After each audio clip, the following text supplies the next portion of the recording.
Kisah penumpang feri di Bau-Bau panik sampai menjerit kapal dihantam gelombang tinggi. Kepanikan melanda penumpang kapal feri KMP Madiding yang dihantam gelombang tinggi di tengah lautan, di perairan kota Bau-Bau, Rabu, tanggal 19 Januari tahun 2022, sore. Akibatnya, kapal feri milik ASDP yang berangkat dari Pelabuhan Bau-Bau menuju Kabayana, Kabupaten Bombana, Sulawesi Tenggara, itu terpaksa memutar balik arah kembali ke Pelabuhan Bau-Bau.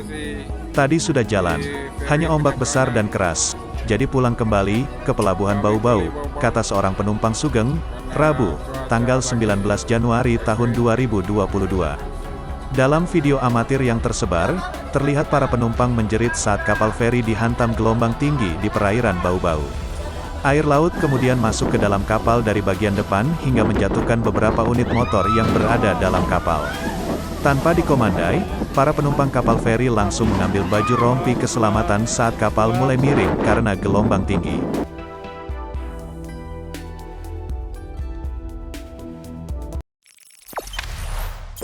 Jangan lupa subscribe, share, komen, dan like ya!